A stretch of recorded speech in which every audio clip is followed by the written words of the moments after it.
Oh, no, that was you. That was your... I was going to say, I didn't think so. No, that was yours. That was yours. I didn't see the time on it.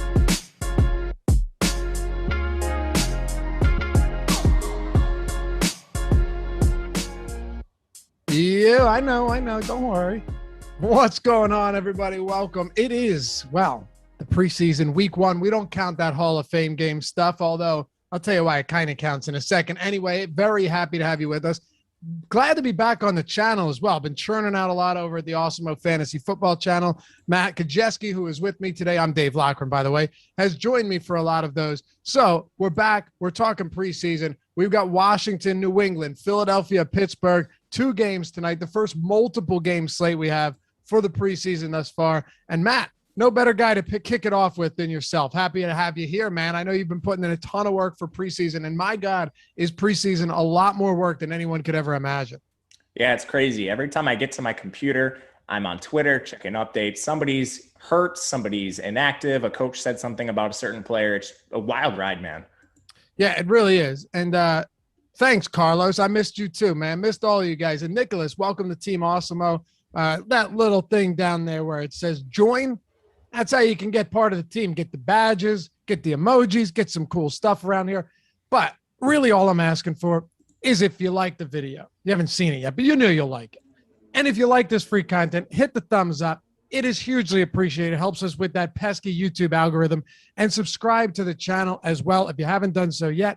I think we can get to 60K sooner than later thanks to all of your support.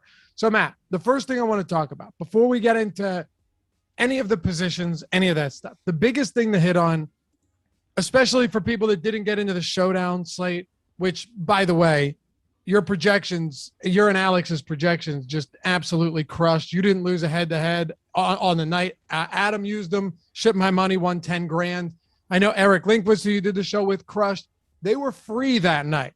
Hopefully you took advantage of them. We still have projections, and I was very satisfied. Sure, it's a small sample, but very satisfied with how they came out and how much time these guys put into them. They're still over at Awesemo. They are part of the Awesemo Plus subscription now, but check them out if you want to get the projections for tonight and tomorrow and Saturday and the rest of the preseason and all of the articles. I think some of the articles are free. But anyway, Matt, first thing, preseason strategy.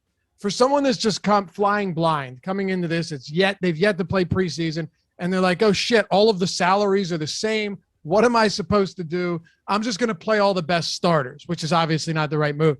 Please give us a detailed guide of what makes sense, what we should be looking at, and what we should be focusing on for preseason, because nothing else matters if no one knows what they're doing.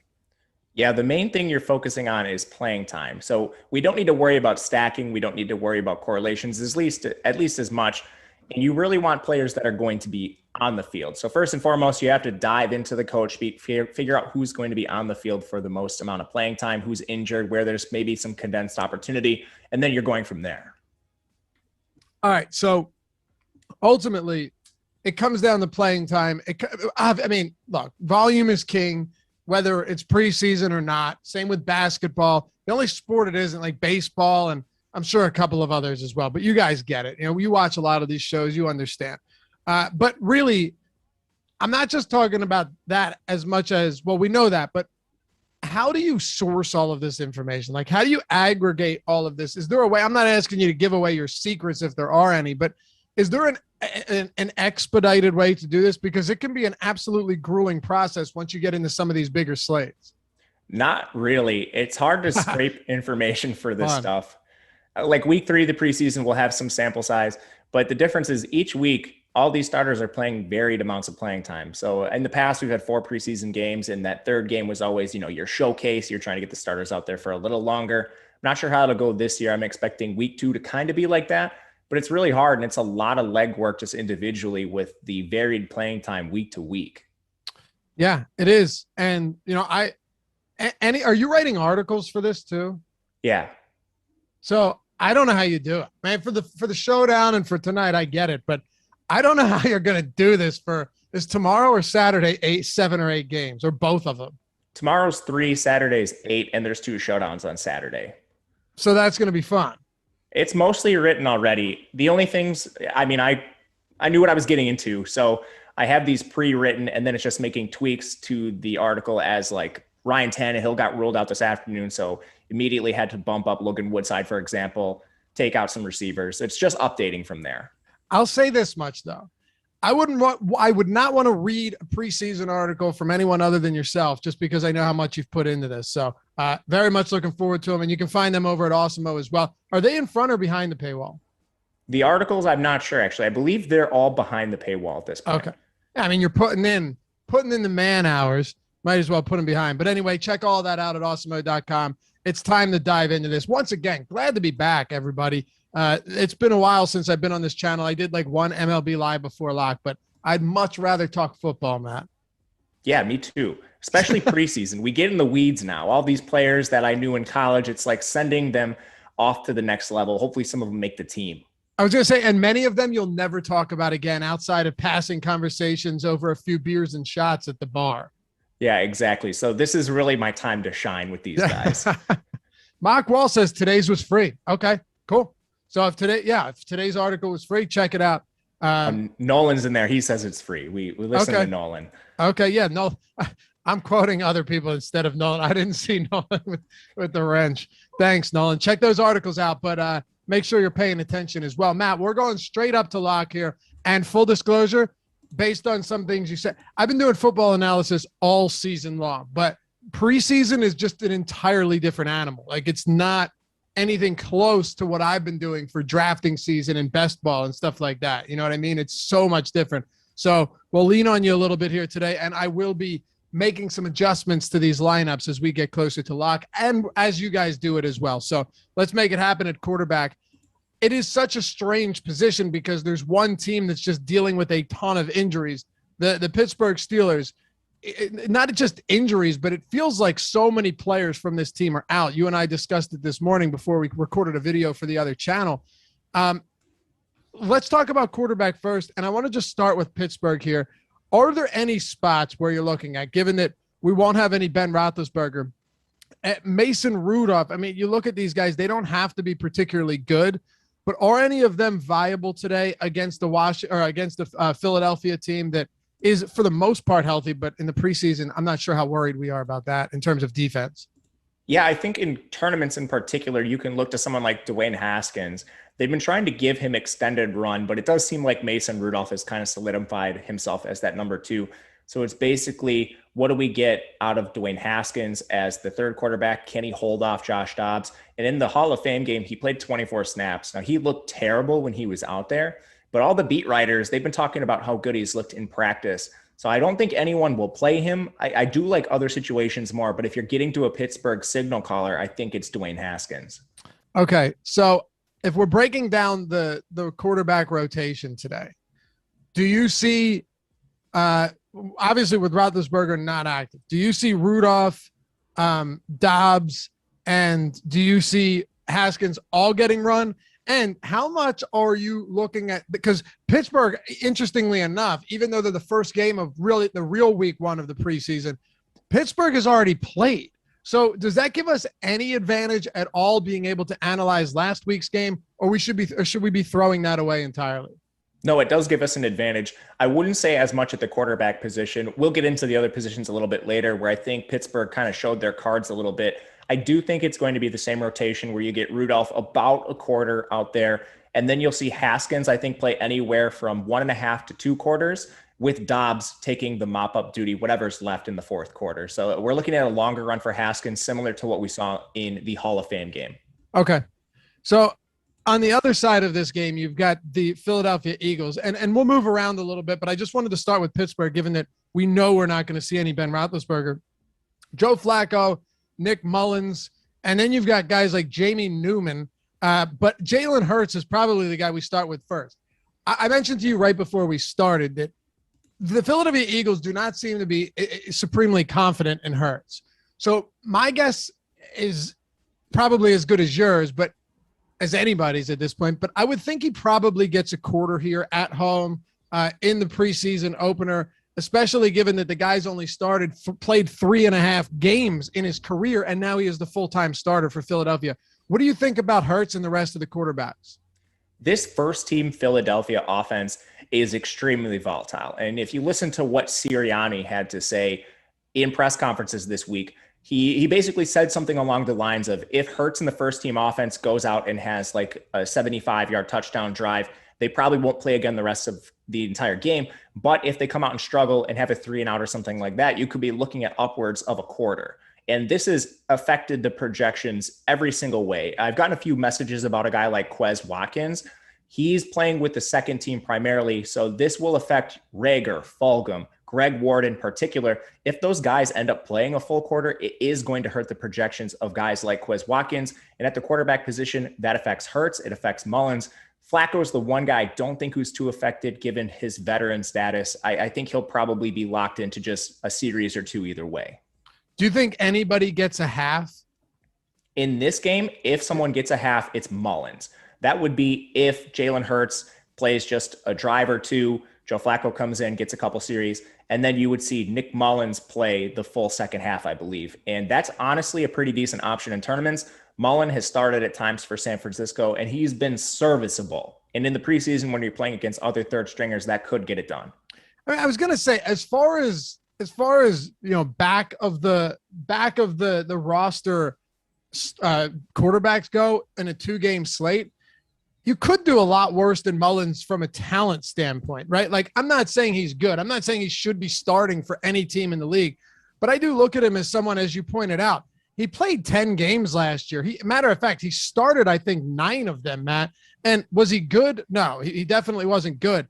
But from a fantasy production standpoint, was he awful to the point where if he were to play a full half, he would burn you? No, I think if Mullins got a full half, and this is purely speculative, but that's what a lot of this is, that he'd probably be one of the better options. But like you said, it's a volatile spot. The starting lineup is volatile, which means so are the backups tonight. Yeah, absolutely. And Mullins is the best third string quarterback that any team has on this slate. If he gets a full half, he's an absolutely fine play. I have quite a bit of him in tournaments. Almost over 100 likes already. Appreciate you guys. What do we got watching here? We got awesome. Over 500 watching a preseason stream. You've got to love it. Wait till football like legitimately rolls around. When we go into week 1 on a Sunday, Matt, it's going to be beautiful. All right. We got Philly and Pittsburgh out of the way. We'll go to this next game, but of all of the quarterbacks from the first game, as people are making their lineups, who would you say is your top option? If you were to go 1 and 2, who would they be? And how far separated are they from each other and anybody else in this game? I think option 1 is Nick Mullins. He just has the highest ceiling for playing time.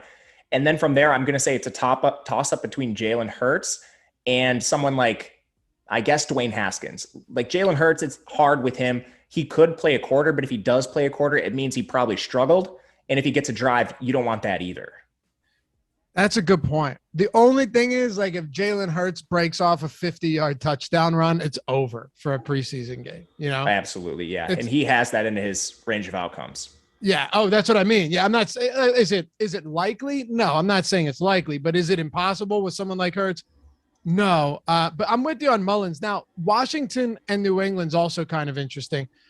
There's no Kyle Allen today. So that gives us Ryan Fitzpatrick, who's a grizzled vet. He's like 75 years old, still slinging it.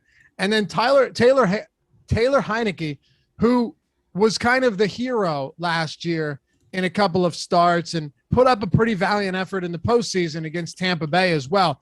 Completed 26 of 44, 300 plus yards. Those are decent numbers, but again, preseason.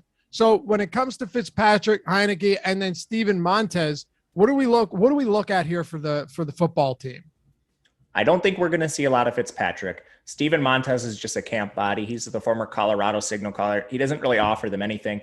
I think they're going to run out Heineke for around a half. And Heineke is really interesting. You mentioned how well he played in past preseasons. If we go back to his college career, he did run for over 1,000 yards in his career at Old Dominion. And now he's not Lamar Jackson, but he does have scrambling ability, similar to maybe like an Aaron Rodgers or a Josh Allen. And on this kind of slate, if you have any sort of rushing floor, that can give you a huge boost. I actually like Heineke a ton tonight, expecting him to see around a half of work. Okay. Wow. I mean, a half of work is significant tonight. And you're not just saying it could happen. You're actually expecting it to happen. What are your projections for the other quarterbacks then in terms of playing time? 1 and 1 or like a drive for Fitzpatrick? I have Fitzpatrick around a quarter, Heineke around a half, Montez around a quarter with a little bit of give and take there. Now, when you're doing making these adjustments and the projections, is there anything specific going into it? A lot of it's guesswork, but it's, educated guesswork. Like, is it coach speak? Is it, well, they need to get this guy involved. They need to see what they have in him, or they already know what they have in this guy. How much of it is that, and how much of it is something else? It's nuanced on a case-by-case basis.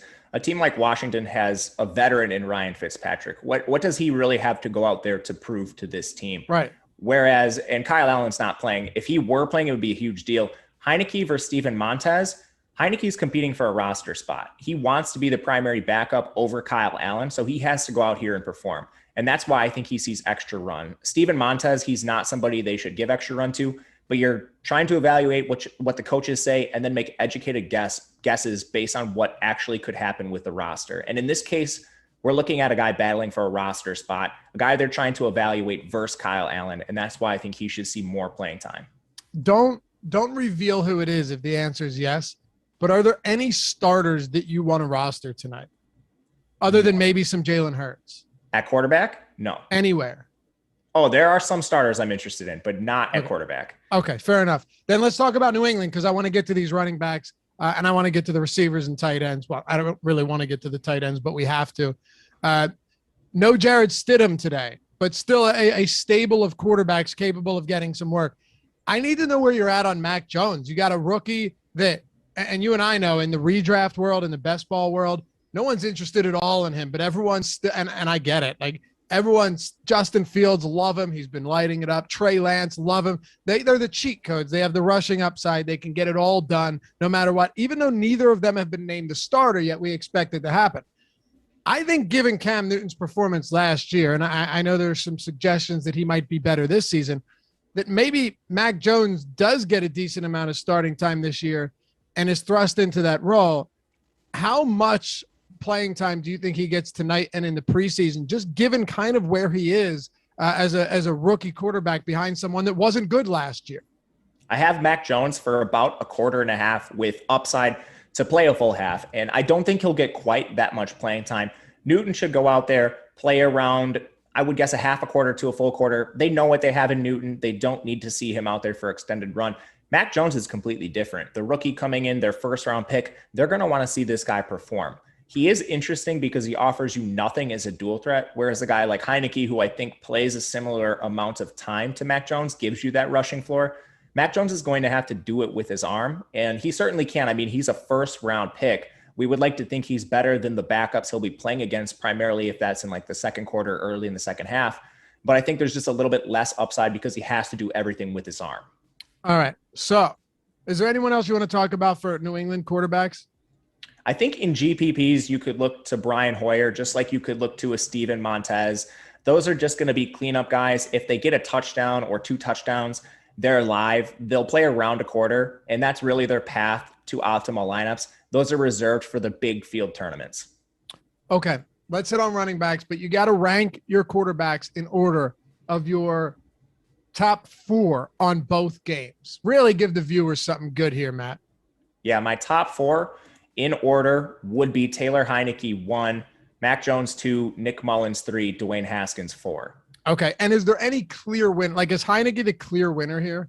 I don't think it's clear. Mac Jones, because he will play a large amount of the first half and potentially into the second half. I think there's upside for him because of his arm, but it's going to be hard to evaluate that. And I would say somebody like Nick Mullins should be in this conversation. He just doesn't come with the same security. If that first team Eagles offense plays poorly, you're just not going to see as much Mullins. How much are you stacking here when it comes to preseason? Probably an important question. Not at all. I don't care about stacking really whatsoever. I care solely about playing time. And of course, if a quarterback throws a touchdown, it is going to be important, but it's not the end all be all in these games. You just want guys on the field. So you're willing to have a quarterback without any of his pass catchers, or without any pass catchers that he's projected to see playing time or see the field with? Yeah. For example, you could have a quarterback like, let's say Dwayne Haskins throws a touchdown. He's going to be playing with 6 receivers out there. the chance that we pick the right one is really low. So I'm just going to look for the player that has the most playing time across the board. Okay. Makes sense. I think that's probably an important thing, though, because you get in this mindset, right, that you have to stack if it's DFS, like if it's NFL.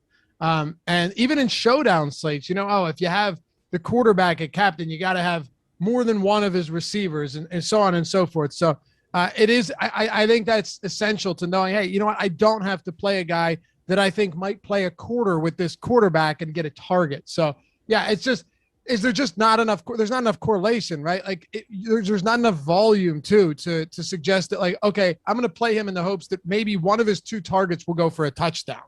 Yeah, there is some correlation. It's just not as strong. And it's incredible. Yeah, it's incredibly unpredictable. It's really hard to figure out who these guys are going to be throwing the ball to consistently. And there are situations where maybe we know, I don't know, for example, this isn't happening tonight, but maybe Pittsburgh goes out there and we know their second team's going to play an entire half, and that extends to their receivers too. Well, then you'd probably want to load up on the second team offense entirely. But I don't think we have that situation tonight. I don't know if you guys have checked out the Awesemo Fantasy Football channel yet, but it's popping off, man. It has been awesome putting out this content, whether it's for best ball, redraft, everything you need with your drafts upcoming or impending drafts. Check it out. I promise you will love it. There's some great fantasy football content out there, but I'm telling you, I think we have matched it, maybe even surpassed it in terms of the content, the production, the editing. It just looks good. It sounds good. And the content, the information, the analysis, and the advice, I think is spot on. So if you like that type of stuff, if you're getting ready for drafts, head over there, subscribe, and say hello in the comments. Any suggestions too, always open to that. And if you like it, let us know so we can keep putting out some good stuff. And of course, the Awesemo Odds channel is brand new as well, especially with football coming up right around the corner. The biggest betting time of the year. Everything you need for sports betting, assuming it's legal in your state, or maybe you got a workaround. That's cool too. Whatever it is, Awesemo Odds channel. We'd love to have you over there at both of those. Check them out, especially with those drafts coming up right around the corner. All right, running backs, Matt. Let's have some fun with this one. Washington football team. They've got Antonio Gibson, McKissick, Barber, Patterson, Lamar Miller. I honestly didn't even know Lamar Miller was on Washington until today. And I think that's totally reasonable. And then you've got Williams too, rounding out this depth chart. A lot their players are going to be cut, but the biggest question now is who gets the bulk of the work today? There's no way it's going to be Gibson. There's no need for that. J.D. McKissick was a full-time starter, their premier pass catcher out of the backfield last year. How are we breaking down the backfield in Washington? I don't think they need to play any of their top 3 guys. Not expecting too much playing time, like you mentioned, for Gibson, McKissick, or Peyton Barber. They've had Peyton Barber. Because someone in chat just said other places are saying that Peyton Barber is a must-play. What do you think? Well, there's Matt's answer.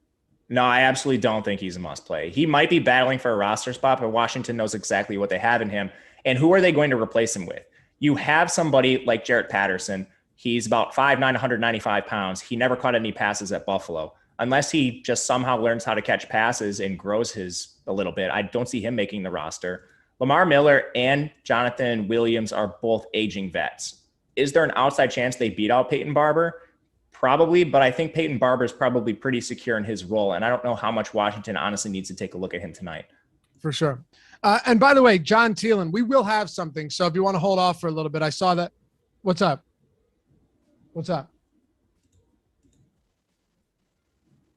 Oh, we have one already? Oh, look at you, man. Blitz is the promo code for the full year of NFL. Beautiful. Okay. Use the promo code Blitz at awesemo.com/join or awesemo.com/promos. I think you could just click on it, but join promos, whichever. Yeah. Links in the chat as well. All right. Thanks, Jordan. There you go, John. 25% off the entire year of Awesemo. And that includes preseason, right? Okay. Yeah. Preseason content as well. So get in on that. All right. So no Peyton Barber, really. No J.D. McKissick, and no need to rush Antonio Gibson into the mix in the first week. And granted, there are only 3 preseason games. So I don't know. Do you think the dress rehearsal will just be week 3 or week 2, or will there be no dress rehearsal at all? I think some teams will use week 2, but a lot of teams are shying away from that now. Like the Rams don't even play their starters for a single snap in the preseason. Yeah. The dress rehearsal is kind of becoming extinct, but some teams will still do it. And if they do, I think it's week 2. How much are you looking at? Like, all right, what has Rivera done in the past, right? We've seen him coach multiple teams for many years. Does it give you a good idea of who we're going to see today? And if that answer is yes, what does it tell you about the backfield? I do look at it a little bit, but some of these coaches will straight up tell you what we are going to see from them. And with Rivera, I do think we see a full split, a workload split between these guys. And he has worked the backups a lot in the past. So that makes me think a guy like Jarek Patterson probably sees a decent amount of work, but ultimately I think it'll come down to a split between Miller, Williams, and Patterson. Okay. And as far as split goes, is there one that's more talented that you think is going to be maybe playing against guys that are much less talented on the defense, maybe guys that, all fringe roster spots are likely to get cut? Is one of those guys maybe just going to be in a better overall spot tonight? I don't think any of them are strong considerations for cash games or small field tournaments. I'd rather look to other backfields. But if you're playing the large field tournaments, my favorite is probably Lamar Miller. Now, he's an aging vet who hasn't contributed anything to the NFL in years, but I think if there's a guy who's going to challenge Peyton Barber for this roster spot, at least Lamar Miller's prototypical size, he's good athleticism, and he can catch the ball. Those are things we can't say about Patterson and Williams. It wasn't that long ago, though, that Lamar Miller was like a 3rd-round pick in fantasy leagues. I know, it's crazy, isn't it? I think it was 2018, maybe? No, probably 2017. He had 2,000-yard seasons. He did, and then I think just injuries caught up with him. Yeah, he fell off quick, man. And I don't know if he was ever great, but I'm surprised to see his name. Good for you, bro. All right, let's talk about New England then on the other side of this game. I really have no idea what's going on here because Damian Harris is the guy. People were raving. This is how coach speak will get you in trouble. People and like media, New England media, and even national media was like, can you believe it? Bill Belichick said something good about his running back. That must mean a heavy dose of carries this season. And I'm like, if Bill never says anything good about his running backs, all right, okay, Damian Harris, the next LaDainian Tomlinson, I get it. But with him and Sonny Michel, who has just been outright awful or injured for a couple of years, to James White, that's unimportant. And then the big one is Stevenson. Like, what are we doing with the backfield, particularly Stevenson today? And is there a possibility that with no clearly defined bell cow role in this offense that we get a look at everyone tonight? I think we'll get like a mini look at Damian Harris and Sonny Michel. James White hasn't really played in the preseason for years now, and it makes sense. He's a veteran of this team for many, many years. So I don't think we see any James White. Maybe if we do, it's a couple snaps. And then Damian Harris looks like the front runner of the group. So I do think we see him for a little bit, but I think he probably comes off the field even before somebody like Cam Newton. Sonny Michel is another guy they've had in this offense for a long time, which makes their rookie Ramondre Stevenson really interesting. And there have been beat reporters saying that he's going to play extended amounts of time in the preseason. And that makes sense. New England usually carries 4 backs, but sometimes that 4th back is a fullback position. So they're going to have to decide if they want Stevenson or not. Stevenson's a really interesting prospect. He's a bigger back, about 230 pounds, but he catches the ball well, played at Oklahoma, got into a lot of disciplinary trouble in college. So I don't think they're really tied to this guy, and they want to get him out there so he can display what talent he has. Dude, your college knowledge is so clutch for preseason football, I got to say. Ramondre Stevenson's a former JUCO transfer. I mean, there you go. He got in trouble for stealing food from the cafeteria and then significant disciplinary action. And he only played 4 games that season, but dude, you're just rattling it off. I'm overwhelmed by this, and it's impressive. Like I know all of these players, but I don't know nearly as much about their college resumes than you do. It's just super helpful, man. Is he your obvious top play from New England today? And is he your top running back play on the slate? He's not my top running back play. He's my top play from New England narrowly, though. They have a guy on their roster, JJ Taylor, who had a couple cameo appearances last year, but JJ Taylor is a really small scat back type player. I think he would be a better replacement for a guy like James White. He played at Arizona, but I think they will split the work mainly between JJ Taylor and Ramondre Stevenson. And I've seen the narrative out there that they're going to use Ramondre Stevenson kind of as their banger and throw the ball to Taylor. I don't think that's necessarily true with the pass catching chops Ramondre Stevenson showed in college. So I think we could probably just see an even split between them. Okay. How much work if we're talking between the even two? Split? So between the two of them, I have them each playing around a half a football, but split between them. A little bit over a half, but split between them. Basically, is there any way? No interest in like. Are you just going to try and sprinkle them or get both of them into different lineups and get your exposure spread out and have it? Because if that's the case, that's a decent amount of work. I don't think one half split between two guys that we don't know much about from an NFL level is. I don't think you want to play them in the same lineups. So I think there's 4 clear running backs, top 4. 2 of them are on New England. 2 of them are on Pittsburgh. Most of my lineups are a mixture of those 4. Okay. Are any of them? So do you have lineups with, say, Stevenson and Taylor both in the same lineup? Yes, plenty of them. So you're cool with it? Yeah. And in preseason, there's going to be those weird edges. People feel uncomfortable about using J.J. Taylor and Ramondre Stevenson in the same lineup. Again, we're just looking for playing time. So a lot of these players, and let's use Philadelphia, for example, who has 8 healthy running backs. There's a chance that whoever projects highest out of that Philadelphia offense still doesn't play as much as either of the New England backs. So you can still corner a backfield and take the most playing time you possibly can by playing both of them. Okay, there you go. Yeah, I don't play a ton of NFL preseason. So, yeah, I would have been one of those people that's like, I don't know if I want a split half between two guys. But I guess when it comes to workloads, a quarter, potentially a quarter plus for a single player is pretty significant. So, yeah, it's all in context. It makes sense to me. Pittsburgh, then let's talk about it. I know you like, as you just pointed out, 2 running backs a lot from this team. And a lot of that has to do with the fact that you have no Benny Snell and you have no Kalen Ballage. That's pretty significant tonight. Right. And Anthony McFarland has been banged up in practice. He's basically been banged up for the last 2 weeks. Now, he did play in the last preseason game, and we're expecting to see him tonight. But how much do we see a banged up Anthony McFarland? In the last game, he played barely over 10 snaps, and I don't think we see much more than that. This basically means we're going to have a 2 backfield committee between Najee Harris and Jalen Samuels.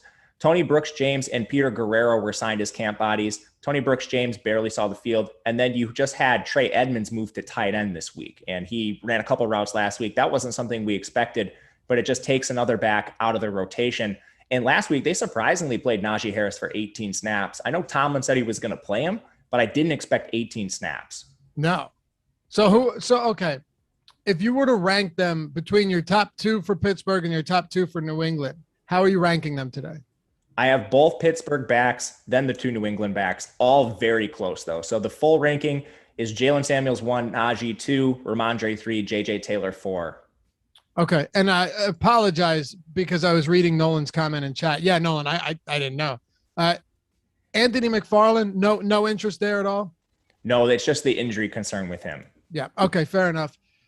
I guess I can see that the need to, or the desire to get like a Samuel and a Harris in the lineup together. Do you really think we could get similar snaps? I know that I think Tomlin said he's not going to cap his reps or something, but God, I guess why not? It's crazy to me that, you could get 2 straight games from Najee Harris where he's playing like a quarter. I think we see it. I mean, he didn't really show a ton in that first game. No, not at all. Yeah, I mean, Jalen Samuels outperformed him. And again, we have to remember Jalen Samuels is playing mostly in the second half. So, I mean, Najee specifically, if you just want to look at what he did last week, he carried the ball 7 times for 22 yards. On the ground, that's pretty bad. And I know they have a poor offensive line. We're not really expecting Najee to be the most efficient rusher, but 7 carries is a lot in preseason DFS. And then you look at the catches, he had 1 for 3 yards. I think it'll be a little bit better than that today. All right. The Philadelphia Eagles, man, and we still got plenty of time here too. Hit that thumbs up if you haven't done so yet. We're close. We are 49 away from 200 likes. We got 800 people watching on a preseason show. Appreciate all of you for being here. I say we win some money tonight on the back of Matt Gajewski and Alex Baker with those projections as well. Matt, the Philadelphia roster from a running back standpoint has been, as you know, with all the fantasy football, like redraft stuff we've done season long, it's just been a whirlwind of uncertainty, whether it's Boston Scott getting snaps, alongside Sanders, and then Kenneth Gainwell, and then Kerryon Johnson coming in. See, pronounced it right. All of those spots there's just so many running backs, man. And where do we turn? Like, do we just fade the Philly backfield tonight? I think that's the best option. There's one interesting player in Kenneth Gainwell. So looking at this Philly roster, Miles Sanders, Boston Scott, they know what they have in those two players. And from there, I think you could see Kerryon Johnson and Gainwell get extended run. But Gainwell kind of is a niche player to begin with. He's barely 200 pounds. He plays that pass catching role. So with Sirianni, he basically has compared Gainwell to like a Nyheim Hines. So if we were to see extended work from Gainwell, how would that work anyway? I don't think he's going to handle the lion's share of the workload, even with a second or third team. And because Philadelphia has 8 healthy backs tonight, it's kind of a stay away situation for me, except for Gainwell in tournaments. David says, spent 5 minutes reading Matt's article for the Hall of Fame game and almost finished top 3 in the second half DK GPP. Smart dude. Apex. I won 20,000 off Gajeski's information and Twitter searches in 2019. Were you doing preseason in 2019 on your old channel? Yep. Yeah, that's awesome. Nice to see some people follow you over. Love to see it. Yeah, thanks, guys. Appreciate you. So, Matt, I'll ask you one more time. Actually, I'll ask you in a different way because we got to talk wide receivers here. How much do we need to talk about tight ends just so I know how to time this out so we get everybody's lineups in and out of here in the right amount of time? I don't think a ton of time needs to be spent on tight ends. It's pretty clear to me today. Okay, fair enough. So, outside of the Pittsburgh and New England backfields, who would you say is your top back outside of that for someone that's looking to get something different? I would probably look to the Washington situation with a Jarrett Patterson or a Lamar Miller. Jonathan Williams is in the conversation too, and it's really going to be a 3-man split compared to Philadelphia, where you see probably like at the very least a 6-man rotation if you don't expect Sanders and Boston Scott to play a lot. But that's upwards of 8 guys that could handle the work. It really sounds to me like you just have these 4 guys far and away the top options ahead of anyone else on any other team.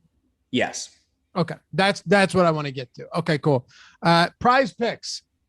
You guys know this already, but Prize Picks has some incredible contests and they're super easy to play. They don't take the same time as a lot of these other sites, and they're offering daily prop-based contests. They want to help you get started with a deposit bonus. Of course. Why would you not want a deposit bonus? You don't have to deal with sharks, optimizers, mass entry, nothing. All you have to do to get started, pick 2, 3, 4, or 5 players available on the board to go over or under their projected scores. If you correctly pick a 5-player lineup, you can net up to 10x your entry fee. Prize Picks offers NBA games, MLB, WNBA even, and of course, NFL and even esports. And with all these different sports, you can take advantage of the mixed sport entry feature where you can take, say you're an expert or you feel good about 3, 4 different sports. You can mix all of them up into the same, game. It's really a parlay, right? That's what we're talking about here. Although in the sense of you know how it works. I won't get into it. All you have to do is download the app in the App Store or Google Play. Make your first deposit using the promo code Awesemo, AWESEMO, and you get an instant deposit match of up to $100. Use the promo code Awesemo. Check it out. Like I said, all of those different sports. So even though NBA is over and not every sport might be happening right now, there's still going to be plenty on the board to check out. So go to Prize Picks in the App Store, Google Play, use that promo code Awesemo, get up to $100 deposit bonus when you sign up and deposit. Check it out today, Prize Picks. All right, Matt, wide receivers, let's hit on it. And I'll let you rip through some of these since it's a little bit more complicated than other spots. Washington right now. Where are we going now that we know that we won't have any Curtis Samuel? That's he's out. But aside from that, who do we expect to see get the most snaps tonight and put up the best numbers or have the shot to put up the best numbers? Yeah, Washington is an interesting situation. I think you have more wide receivers active on this team than a lot of others. So there's some other condensed opportunity shares I think we could look to a little later. But Washington specifically, there's one guy I want to talk about in Diami Brown, who's a day 2 pick for them, came out of North Carolina. He's a downfield threat, went over 1,000 yards in each of the last 2 seasons, plays basically pure boundary receiver for them. And I mean, they're going to have 11 active bodies at wide receiver, but at the same time, you have some of these players like, I don't expect to see much Terry McLaurin. I don't really expect to see much. We're not going to see Curtis Samuel at all, but even a guy like Cam Sims or Steven Sims, those are guys that have played roles for this team in the past. They don't really know what they have in Diami Brown. I think he is a lock to make the roster, but I wouldn't be surprised if he plays a quarter and a half, maybe even a full half here. Well, if he plays a full half, I mean, that's huge, right? I mean, yeah, that's huge. Would you expect which half? I think he'll be with the first team a little bit and then work with the second team as well. So I think you could see him at the tail end of the Ryan Fitzpatrick unit. And that's just because they don't have Curtis Samuel. So they'll be looking for a guy to kind of fill that role. And then I think he should play a lot with the Heineke unit. Well, I was going to say, if he's out there with Taylor Heineke, maybe you do get that connection, Matt. And it's a 2-game slate. You're naturally going to get some stacks probably. So I have quite a bit of Diami and Taylor Heineke. But one other guy I'll mention for this team, I saw some people in the chat talking about him, is Gandy Golden. So he's a second-year player, came out of Liberty, more of a big-bodied. He's kind of your possession receiver, a contested catch receiver, but he's somebody I think will get an extra look tonight. Again, I think they're probably going to keep 6 receivers with this team, and who they are is going to be dependent on how like Diami Brown plays and Steven Sims and Can Sims. Gandy Golden is somebody who I think will work primarily with the second team, but I think he could see some volume. All right. What about New England? I guess we can start with Marvin Hall. I'll give you a little insight here. If you're not a premium member over at Awesemo, our highest projected wide receiver right now, and you've got to love like the projections. They're just the highest projected is like 6.5, is Marvin Hall, Matt, among all of the receivers tonight. Talk to me through that process or about that process. Yeah, New England has 10 healthy receivers tonight. Again, I think there are some other situations where maybe some receivers see a little more volume. Again, the projections are partially coming down to past performance. So a guy like Marvin Hall has been very efficient in the past when he's been on the field, which elevates his projection a little bit. And if you want to compare this to maybe a rookie like Trey Nixon on the same team, his projection is going to be a little more fragile because we don't have a sample size of him whatsoever in the NFL. So with Marvin Hall, I do like him. I think he is the primary target here ahead of Gunnar Olszewski. Those would be the 2 guys I look for New England. But at the same time, the projections are fragile, particularly in preseason. So New England has 10 healthy bodies. If you want to look to stack a different team with fewer receivers, I don't hate that either. All right. On New England, outside of somebody like Marvin Hall, I guess the question really is, and I'm looking at the projections as well, scouring this because we have a lot of interest in 2 of the running backs there. When it comes to a team like this, how much are you willing? Does it not really matter? Like as long as they're getting playing time, you might have 2 running backs and 2 wide receivers from the same team, and it just kind of is what it is. Nelson Aguilar's out, by the way. Hunter Henry's out. They're missing 2 tight ends. They're missing Nelson Aguilar, who they just brought on from Las Vegas. So that's pretty significant. But yeah, if you end up with 4 from the same team, you're like, that's fine. I expect all of them to play a lot. Yes. And the New England's an interesting situation because they have 10 healthy receivers, but we know Matthew Slater is not going to play. So really they have 9. And I think this makes them a little more attractive than maybe people would think at first glance, which it speaks to why Marvin Hall's projection is a little higher. For example, we could compare him to Quez Watkins. And now Philadelphia, they have very volatile projections because we don't know how long the first team unit is going to play. They have 8 receivers healthy. And a guy like Quez Watkins, if the first team struggles, he might not see the field as much. You combine that with the fact that Philadelphia runs a ton of 12 personnel. They have a new coaching staff, but that's been consistent with Nick Sirianni as well. If they have that 12 personnel on the field with Ertz and Goddard for an extended period of time, and who knows whether they run that with the second team, there's just a lot of fragility with a guy like Quez Watkins. And in New England, there's fewer healthy receivers, I think, than people actually know. And a guy like Marvin Hall, Gunnar Olszewski, N'Keal Harry, these are the back-end guys that are going to be seeing the field competing for those final roster spots. With Philadelphia, I'm curious to see what we see, or if anything, from Jalen Reagor today. So Devonta Smith is out. John Hightower is out. You're already missing 2 wide receivers. Rager's made that one amazing catch down the sidelines towards the end, towards the pylon, and everyone's freaking out about that. But they're all ignoring the fact that he's really not been good at all this camp. I wonder, what are you laughing at? I'm just laughing how everybody victory laps that loved, and I loved Reagor too. Everybody that loved Reagor victory laps on his one preseason catch in training camp, not even in a game. That very same day, reports were that he got scolded by 3 different coaches. So I mean, that's easy to overlook that. But I guess what I'm saying is, could a bad camp thus far could that contribute to him actually playing a bit today? And if he does, it's going to be with Jalen Hurts. Right. So I think he's going to play all of the snaps with the first team unit, however many that is. Again, it's going to depend on how well they perform. If they perform well out of the gate, we're not going to see a lot of the Eagles. And I don't think he's going to play a lot with the second team. If he does, it's probably just a couple snaps. And this comes down to Rager's a lock to make the roster. They're trying to evaluate the back half of their roster. Right now, I would say out of their receivers, Fulgham, Rager, Smith, and Ward are locks to make the roster. From there, you have 2 open spots. Quez Watkins is the favorite right now, and you have a guy like John Hightower on the shelf. So who takes his spot? I think they're going to give a longer look to the back end guys like Quez Watkins, Arcega-Whiteside, Andre Patton are the players primarily. Oh, I have another question for you. God, I'm just teeing them up today, Matt. Are you more likely? The answer to this has to be yes, but maybe I'm dumb. Are you more likely to flex running backs in preseason? Yes, 100%. I thought so. Okay. Not everyone knows this stuff. You know what I mean? It's generally common sense, but the targets are more valuable than a carry in terms of just 1-to-1. So, 15 targets compared to 20 carries in a game is significant. But if it's 2 targets compared to 5 carries or 6 carries, that changes things a lot. And most of these receivers, you can't project for more than a couple targets? If that. Most of them project for the good ones project for 1.5, 1.9. I think Anthony Johnson's target projection was 2.2, and it was great.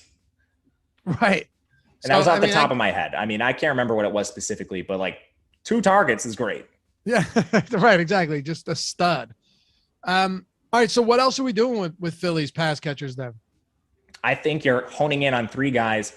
It's Quez Watkins, it's Arcega-Whiteside, and it's Andre Patton. And I really like Andre Patton for GPPs. You're not hearing a lot of people talk about him, but he's comfortably been working with the second unit. He's definitely going to be challenging guys like Whiteside for that last roster spot. And Hightower being on the shelf gives him a little bit of an edge here. I love him in GPPs, but I think the clear play from Philly is Quez Watkins. Okay. You like him a lot then, huh? I like Quez Watkins. I'd say he's probably in my top 5 receivers. I have quite a bit of him in tournaments tonight. Okay. Let's talk about Pittsburgh, and then we'll round out the wide receivers show. I'll have you give me your top 5 afterwards. I think that'll be helpful. What do you say about these Pittsburgh receivers on a day where, first of all, Chase Claypool was really made an amazing catch in that Hall of Fame game, but he's out. We saw he got banged up. It doesn't seem to be major. But you're also without James Washington, Ray McLeod, Juju Smith-Schuster. I mean, his team's just got it, and it's week 1 of the preseason too for them. I know, and Juju Smith-Schuster is not injured to my knowledge. He just didn't play, which is really interesting to me. They give Ben Roethlisberger and Juju Smith-Schuster the entire game off, but then Najee's out there playing 18 snaps. And I know Najee's not a vet, but he's a guy that we're projecting for around 300 carries a game. I don't know how much work you want to give him in the preseason. But anyway, you mentioned it. Pittsburgh is depleted at wide receiver. They have the fewest healthy bodies that we're going to see out of any team tonight, which makes them very attractive for DFS. So breaking this down, Deontay Johnson, excuse me. I don't expect him to play a ton. Look at you catching yourself, man. That's great. Last year, you got me every single time we talked about the Steelers. It's funny. I knew this guy in college. Mention it, and I'd have to bring it up. But Pittsburgh has a factory from the MAC, like Deontay Johnson from Toledo. Isaiah McCoy went to Kent State. You have a guy like Matthew Sexton went to Eastern Michigan. I don't know what it is with this team. But anyway, Johnson probably shouldn't play a ton. You have a ton of snaps from the Hall of Fame game gone in James Washington and Ray McLeod. They were 2 of the 3 receivers that were on the field the most. The receiver that was also on the field for more than 25 snaps with them was Anthony Johnson. And I think he's clear and away the best receiver play on this slate. He's already working with the second team. Now you're taking away a ton of snaps we saw from receivers in that unit. And he already saw a decent amount of targets. If you go back to this Hall of Fame game, you had, let's see here. He had 3 targets, which is great for preseason DFS. Caught all of them for 22 yards, more of a possession receiver. So it's not like he's out there ripping off huge catches, but again, we're looking for consistency. And the player I would guess that steps up and takes some of those snaps that are gone for McLeod and James Washington is probably a guy in Isaiah McCoy who is more of a burner downfield. Again, he played at Kent State, but he only ran 7 routes. That actually was close to the top 5 for this team already. So he's running with a third unit. They just didn't use the third unit a lot. I think he should step up with a second. All right. So top wide receivers on this entire slate. Top wide receivers on the slate. Yeah, top five. Like I said before. Yeah, top 5. Sorry. So my top 3 are all Pittsburgh receivers. Anthony Johnson 1, Isaiah McCoy 2, Tyler Simmons 3. I know, crazy, right? From there, Pittsburgh. For sure. From there, you go to Diami Brown and 5, Quez Watkins. So the reason there's so many Pittsburgh Steelers in that top 3 is just because you're trying to hone in on where we have the fewest bodies. In cash tonight, I am only playing one of them, so I wouldn't load up there. I do think it's pretty even across the board in that top 5, but it's Johnson, McCoy, Simmons, Quez Watkins, and Diami Brown. So in tournaments, are you willing to have a Najee Harris, Jalen Samuel plus Johnson and McCoy? I do have some of that. There's a tight end we're going to talk about, which is why I think you don't want to take Pittsburgh onslaught. But if you don't play that tight end, I think you can take 2 of the receivers for sure. Let's start with that. We got about 8 minutes. We still got a little bit of time here. Hey, hit that thumbs up. We're 1 away from 200. Thank you guys for that. Got about 850 watching today. Matt, why don't you go ahead, run with this one since we've got 8 minutes to go and still the tight end position to cover. Making good time. Tight end's a disaster in this slate. Usually you get a team with some sort of depleted roster, but we don't really have that at all tonight. They're all going to trot out at least 5 tight ends. This is a little bit of coach speak, but we're going to run with it. It's Pat Freiermuth. Their beat reporters have been saying he's going to see extended run, 2nd-round pick out of Penn State. Didn't really play much last year. He had a shoulder injury. But if we look back to his prior body of work, he was a really athletic receiving tight end used primarily in line. We're just playing him based on coach speak and what the beat reporters are saying. From there, it gets really, really thin at tight end. I think if you want to look to some guys in GPPs, you have Tyree Jackson. He's a former quarterback. He played his college football at Buffalo. So he's this big 6'7" athletic tight end who's trying to take the Logan Thomas route to production. And behind him, I'm interested in New England because you don't have Hunter Henry. Devin Asiasi just came off COVID, and Bill Belichick, even Asiasi himself, have been public about how he's still limited from COVID. So he's active tonight. I don't expect him to get more than a few snaps. That leaves Troy Fumagalli, who's a former Wisconsin tight end, played early in his career with Denver, but he dealt with injury, so he didn't really see the field, and Denver's been deep at tight end for a while. If we go back to Fumagalli's career with Wisconsin, in his final 2 seasons, he caught 47 and 46 balls, which in a Wisconsin offense is nothing short of a miracle. I think as a receiving tight end in New England today, which we know they already want to use those receiving tight ends, he's a good GPP flyer. If you haven't followed Matt yet, it's Matt_Gajeski over at the Twitters. Hit me up as well at Laffy_D, LOUGHY_D. Matt, what about with defenses? I mean, do you have any real read here? And we shouldn't care how many, like, do we care how many players are against our defense on a 2-game slate like this? I mean, are you actively monitoring that? No, not at all. I'm just playing what it gets me. Usually the defenses I end up with the most with are the favorites on the slate. Defense, like regular season, is extremely volatile. So, I mean, tonight I have quite a bit in New England. I do think Philly's really interesting. One nuanced take I would look at is who they're playing as far as quarterbacks go.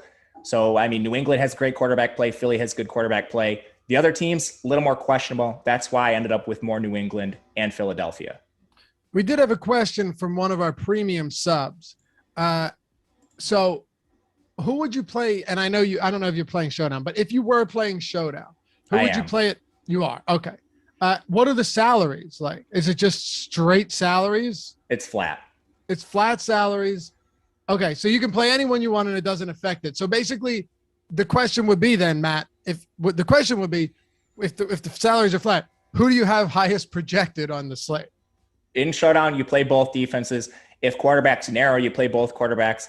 And from there, I'm trying to play running back if it's narrow enough. And if it's not, I'll fill it out with receivers. Okay.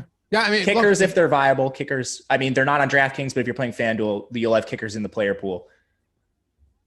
If the salaries are flat, it's the same thing as the MVP spot on FanDuel. Like, you just play the guy that's projected for the most points. Yeah, and that's on Showdown. It's going to be both defenses, both quarterbacks, unless they're trotting out 4 of them. And from there, look to your best running backs and receivers. Tonight, I will say I think both quarterbacks are a must. The clear ones, that is. So it's Mac Jones and it's Heineke. Both defenses are a must. And then there's 2 New England backs I love with.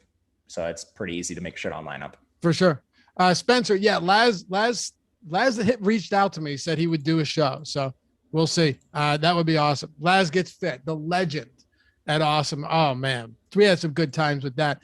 Matt, even though you've done all of this for us tonight, we've still got one segment to cover before we head out and watch some football. Best bets and top props. I know you got a couple. What are we going with today for the betting man and woman? Betting, I'm looking at the teams facing the bad quarterbacks. So I like New England. If you look at New England's roster, you have Cam Newton, you have Mac Jones' first-round pick, you have Brian Hoyer, who started games in the NFL. They're going to be going against Washington, who has Ryan Fitzpatrick, career journeyman. You have Taylor Heineke, who I like in DFS, but he hasn't shown anything in the NFL, and Steven Montez, who isn't an NFL caliber player. At the same time, on Philadelphia, you have Jalen Hurts, you have Joe Flacco, Super Bowl winning Joe Flacco, let's not forget, and Nick Mullins, who started games last year. So those are the teams I'd look to. You're looking at close spreads, really volatile games. I usually don't like betting them unless I see some sort of line movement early in the week, but that's where I'd look. Okay. And who did you say? Sorry, as far as defenses go, is there anything that anyone makes actually stands out or pops? If you're playing so for example, this doesn't come into play tonight, but if you had like the Chargers, who aren't going to play against Matthew Stafford or John Wolford or any starters, I would just load up on the Chargers. And that is also reflected in the Vegas lines. So you really want to take those favorites, and it's similar to the regular season. Those are the teams that are going to get pass rush opportunities, and lucky for everybody who plays the Chargers this weekend, they've got a great defense. Tonight, we don't really see that. The games are very close projected, but I'm still looking at the favorites.